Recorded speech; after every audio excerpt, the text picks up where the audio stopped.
The episode begins with Claudia's debut as a little girl in one of the plays of the Théâtre de Vampire with an adoring Louis in the audience. Speaking of the audience, they love Claudia's performance. Daniel asks how Claudia perceived her role. Armand and Louis had two different takes on Claudia's feelings. Armand reduced it to Claudia letting go of the self to serve the greater good. Louis felt she had serious issues with it, of course. She had a problem with people being happy about her playing and or being a little girl, the torture of her vampiric existence. Originally, there can be no doubt Claudia liked the attention she received, especially because she was finally performing. But the play had her dying at the end. Girl, that was some foreshadowing for your ass. Armand seems happy that the play was a hit that added shows, and the Coven was able to bring back more patrons, which included French performances. Daniel wanted to know how the Coven dealt with this. Again, Armand and Louis disagree. Louis said they hated it. Armand said they handled it with grace. Two people with different points of view seeing the same thing and coming out with different conclusions. This might have something to do with the differences between outlooks between the different books. If you haven't read them, I won't spoil anything for you. Santiago said, "I hate this song like I hate my human father." The costume manager says he dreams his mother sings the song and beats him with a crucifix, all while Santiago is getting a blowjob. I don't even know how to respond to that. I can only conclude this piece of intrigue will play a role in the episodes to come. During Claudia's performance, she sees women dressed like little girls at the play, which makes her lose her interest in the play and her performance. The audience enthusiastically recites Claudia's lines and heckles from the seats. During that same performance, Armand writes notes on the script. Find baby Lulu's inner childlike wonder again. Daddy Armand is playing the director's role here. Never mind the fact that we have never seen him play the director's role, it would stand to reason that the Coven leader would also be the director. However, in the books, Armand had very little to do with the plays, but okay, let's roll with the story here. Louis suggests that by the 500th performance, Claudia was bored. Armand proclaims Claudia was actively trying to sabotage the play. In the past, Armand describes her performance as unacceptable. In a moment of vulnerability, Claudia acknowledges she is in the body of a little girl and being forced to play a little girl every night, all while being laughed at. She proclaims she has lost her passion for the stage.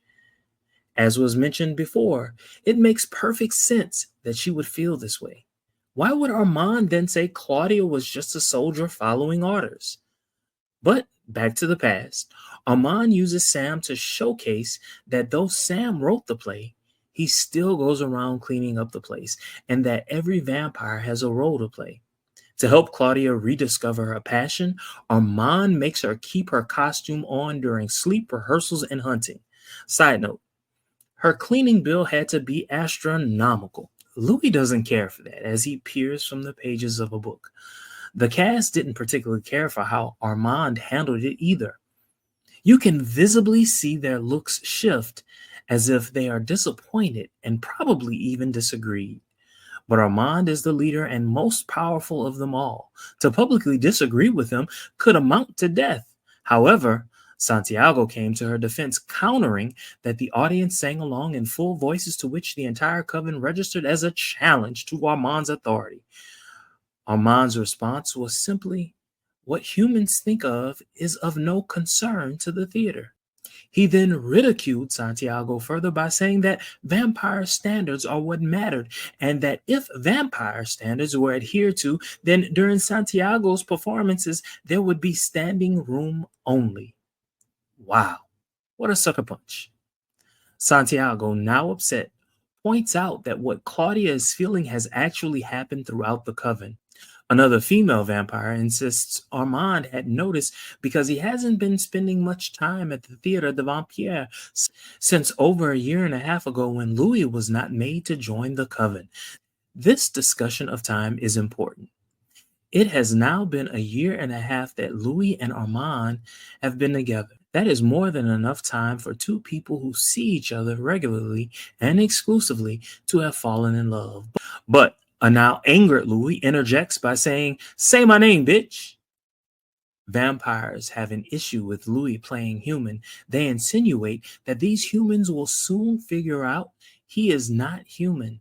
Claudia decides to redirect the conversation back to her, but Santiago quickly offers that Claudia can be disciplined for other matters. But not allowing Louis to face discipline? That is a bridge too far. Santiago asks why Armand has allowed this, and a simmering Armand gently stares. Santiago asks if Armand and Louis are companions, and Louis emphatically says no, while Armand says yes. This opens up something curious for Santiago as he gently smiles at them. Back at Louis' apartment, in bed, fresh from having sex, the two argue over how to label their relationship. Though this scene was hot-ish, I wanted to see Jacob's cheeks and Assad's twink body. Give the people what they want. I mean, Sam wouldn't have had a problem prancing about the room naked. Not like we haven't seen it before. Speaking of, did you catch someone moving across the floor? Because I did. I was all excited to see that they had a threesome or a foursome or orgy or something. While Armand tries to put clothes on, Louis points out Armand doesn't even know his mother's name. Louis' point is that in their relationship, they've never really gotten to know each other. They simply have sex when the other wants or needs it. I want it. I need it. Louis says he's good with that. Are you good with that? Avatar Lestat, or Louis, blows out the candle that Armand lit with his mind. Lestat disapproves.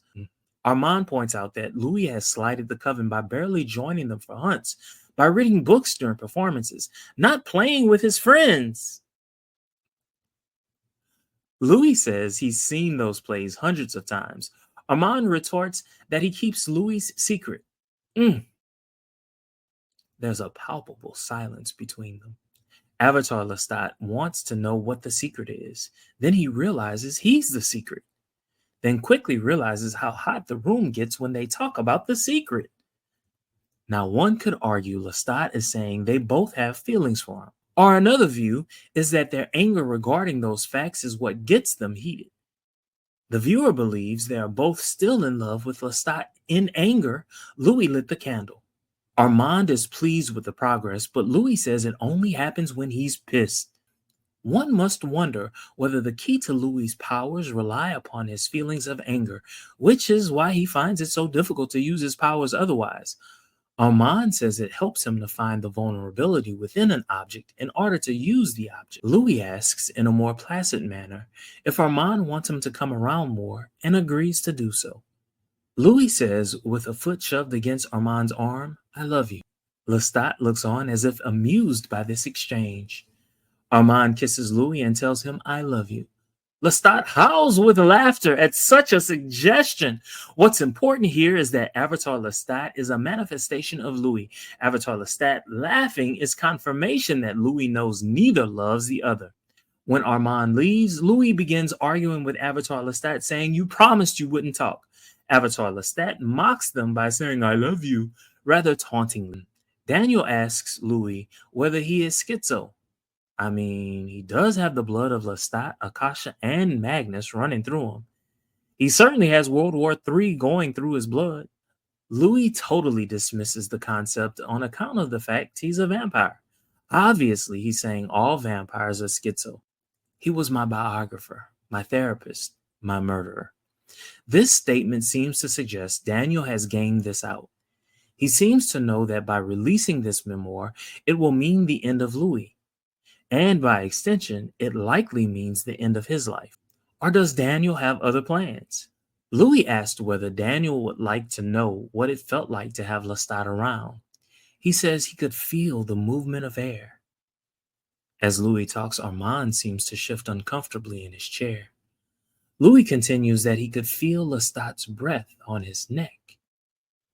Armand turns toward Louis uncomfortably. "Jealous much?" Armand says he could not feel Lestat in the room.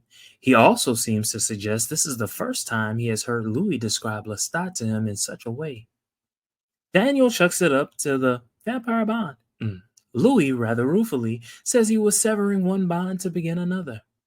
Daniel then drops a bombshell. He asks if they were the only ones to survive the theater's fire. Armand looks perplexed, while Louis seems to have been caught off guard. Daniel has another flashback of Armand. Armand looks at Louis as if to register whether he could sense this memory as well. Daniel says one of his researchers found it in a library in New Haven. Daniel then asks about Claudia and her journaling, noting it was a violation of one of the great laws. While Claudia is disposing of a body following the end of a performance, she is caught writing by Santiago. She says it's not the history she is writing about, but random thoughts. She reads about Celeste's thoughts during sleep. Santiago makes fun of Celeste, easing Claudia. She admits there are thoughts about him as well. Santiago says Armand has a grave attachment to the great laws. He warns her not to feel protected by Armand's feelings for Louis. To prove herself to Santiago, she places the book into the rat chamber, but Santiago recovers the journal and insinuated he must have stopped time to read the book because he knew she wrote nice words about him. In the next scene, Claudia is in the street wearing her baby Lulu uniform, handing out flyers. A man recognized her and she decided to kill him. She comes across the dressmaker. Claudia introduces herself, trying to look dignified despite the circumstances. She remembers Claudia and says she liked her. She correctly guessed Claudia was a pickpocket. Claudia says she's an actress now. The two ladies take swipes at each other. It's kind of funny. Claudia hands her a flyer and walks off. Louis, adhering to his agreement with Armand, joins the coven at a restaurant. Notice there is no food at the table, just wine. Louis is excitedly talking to Claudia, and she looks genuinely interested for once. Armand stares adoringly at Louis. One must wonder whether the stare is due to his love and admiration of Louis, or to the fact that Louis was simply present. The latter and not the former. Santiago talks shit about Louis, saying he's not that attractive. Excuse me, Santiago, this little black twink is serving. Armand notices that Marie is fawning over Santiago because he has gotten closer to Celeste. While Louis is excitedly telling Claudia about his interactions with the art world, Santiago has gotten into Louis's mind and started parroting Louis, and finally he mimics him. When Louis notices, he tries self-deprecating humor to lighten the tension. Louis, you are so... But Santiago continues to mimic Louis even though he has stopped talking. As a result of his mimicry, Santiago says Louis doesn't sound much like he's from Chicago. He points out Louis sounds like he's from New Orleans. Santiago, you're getting too close to the truth, baby. But when Santiago hissed and showed his fangs, Louis ran to the other side of the table faster than anyone could anticipate and pulled out Santiago's tongue and asked if the buffoon Santiago had anything else to say. As a black man, I couldn't have been more proud of Louis. But as a lover of Anne Rice, the shit has hit the fan. In anger, Armand exclaimed, "Enough!" and banged the table, making every vampire assembled hit their head on the table while simultaneously stopping everything except for Santiago and Louis.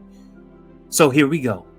In a fit of anger, Louis surprises all vampires at the table. It begs the question whether Santiago or Louis is more powerful. Given what we see in this exchange, one would be left to assume Louis is more powerful. Armand warns if they want to act like fledglings, they should do it in darkness. Louis goes to Claudia and asks if she's all right. Dumbfounded, she simply shakes her head yes. Louis grabs his coat and walks off with Santiago at the other side of the table, wondering what the hell just happened. You messed with the wrong one, buddy buffoon boy. Armand begs Louis to come back. Louis does not. In the next scene, Louis attempts to sell his pictures, but he learns he's not that good of an artist, but perhaps he is a good art dealer. Now, this bit of information is actually quite telling on at least two different levels. In this same episode, we see Louis and Armand dealing with art. This answers a question that I haven't asked out loud, but was somewhere in my head. The question is, where do they get their money from? Art. The second question that it answers is, how are they going to seamlessly include different parts of Armand's story into this story? For those who have read the books, you know that Armand comes from a background of art. I'm not going into details just yet, but hold on to that bit of information. In anger, Louis curses the art dealer out. Back to the present, Daniel tries to tell Louis some of his photos are actually quite good, but Louis realizes those aren't his pictures. Armand focuses on Daniel and vice versa. Daniel's memories are resurfacing. Daniel has got that dumb look on his face. Like, come on, dude. You know the two have been together for over 70 years. You know that you met Louis in the 70s. It's not a stretch of the imagination to assume that Armand could have been around. The only thing you don't know is that vampires could take memories. But if vampires can read your mind, why couldn't they take some of your memories? Simultaneously, Louis is asking Armand how those photos of major artists got into the mix of his pictures. Armand blames Rashid. Louis doesn't want Daniel to think he was trying to take credit for someone else's work. Louis admits he was an amateur photographer. Daniel asks for aspirin for his migraine caused by seeing those unimaginable memories resurfacing. Claudia's dressmaker friend attends their play and meets Claudia after the show. She thanks Claudia for whatever that was. Louis argues with Avatar Lestat about his lack of talent and the fact that he can't take good shots because of his limitations as a vampire. He asks Avatar Lestat what's wrong with the photo he has taken. Lestat quips that he's not in it. Seeing that Louis is serious, he deconstructs all the imperfections with the photo. And just then, Armand reaches Louis with his mind with poetry, which makes Lestat howl in laughter. Louis is rather nonplussed, but goes out to the balcony to see Armand outside in the street holding flowers, asking to go for a walk. Claudia is being fitted by the dressmaker. She shares that her family is dead. Claudia asks about the swastika on her window. She admits that during the war, a Nazi officer befriended her, and because she was fearful of dying and needing the comfort of someone else, she had sex with the man. She says it wasn't a political statement she was making, but people there took it as such. And they think of her as a traitor and a slut. Armand takes Louis to see a museum. While there, Armand makes guards pause. Louis saw this as a grand gesture that reminded him of Lestat, and he wasn't here for it. Armand apologizes. Avatar Lestat joins them. As the two argue about what happens, Louis reminds Armand that he is capable of handling people like Santiago and the fact that he doesn't like what they are doing with Claudia. He also added that it makes Armand look weak. Armand says he is not Lestat. Louis asks Armand, "Who are you?" Armand walks towards more paintings. He shows Louis a painting of himself. Amadeo was the boy's name. He was rescued from a brothel when he was 15. The boy's first name was Aaron. His parents sent him on a merchant boat, but later found out he was actually sold into slavery. His maker purchased him and didn't want to make him a vampire. He served him with all his heart. Aaron's skill was having sex with men. He was stricken with illness, and the vampire Marius kept him alive long enough to turn him. But that same night, his maker was killed. Later, he went to Rome, then to Paris. He admits he does not like his job as a coven leader and admits he hasn't been loved in over 400 years. The dressmaker is realizing Claudia's body hasn't changed in 2 years. Claudia blames the war. Claudia gives the dressmaker the Cliff's Notes of her life. All bad. She admits there's something broken in her. The dressmaker says she should succumb to her darkness, then go back to her life. The dressmaker's period comes on, and Claudia has to fight the desire to kill her. Just then, Armand shows up mad that Claudia left the theater without finishing her chores. In anger, Armand throws Claudia against a pillar and lets her have it. He told her that someone in his position would have killed her as she did her maker. Claudia now knows Louis told him. Armand tells her she will do more than the bare minimum going forward and forbade her from seeing her friend again.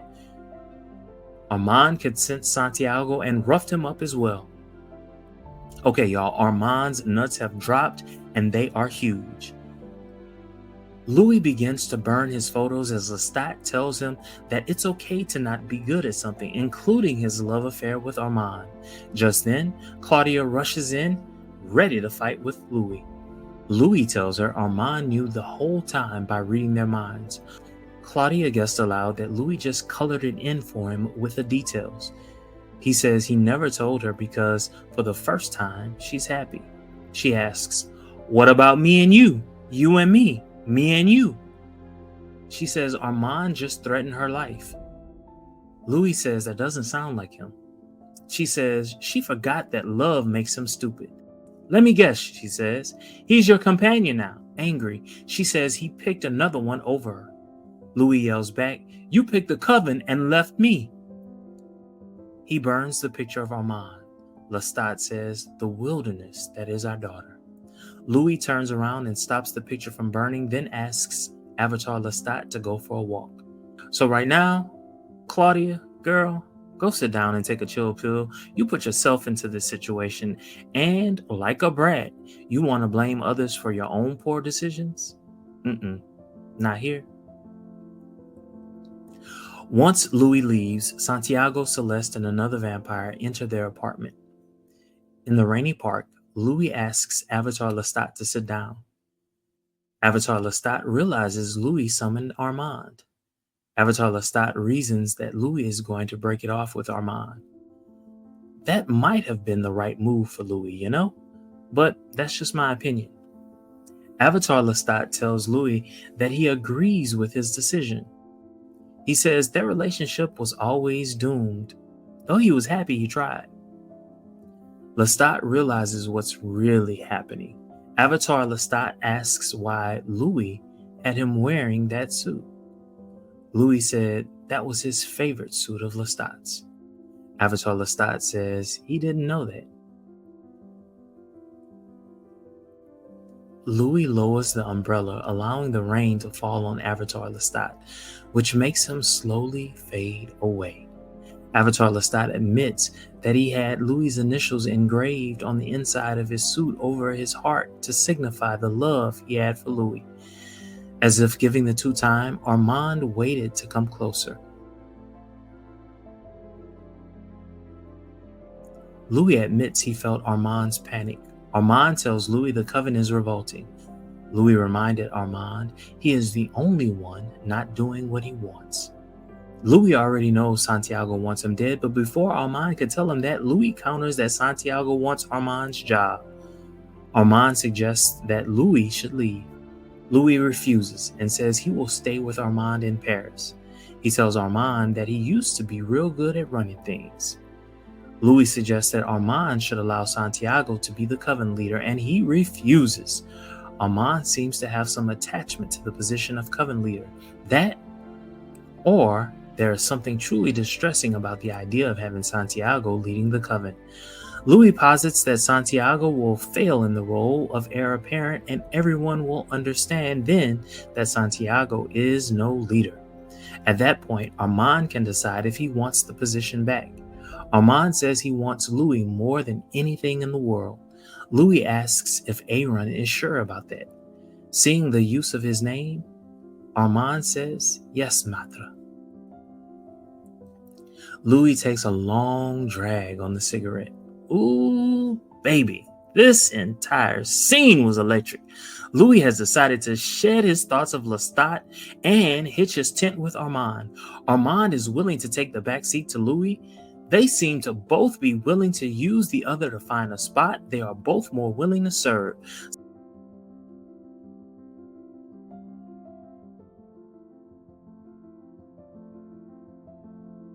Santiago checks on his two accomplices as he sees Claudia's journal, grabs it, and returns to the theater. Back to the present, Louis and Armand argue about the misplaced photos as the two unrobe for bed. Pissed, Louis says Armand made him look stupid. Armand says Louis is assuming it was him. He makes the claim that it was Louis who did it. While they argue, Daniel gets more images of Armand while he sees the image of a dead man. While he looks through the names of their dead victims, Daniel sees the name of Catherine Mitchell in 1973. He sees there are photos of him as well. He also hears the recording of the initial interview. Join us in a few days to discuss this episode. We've got questions and we know you have answers, so make love to our senses in the comments. Drop them down below.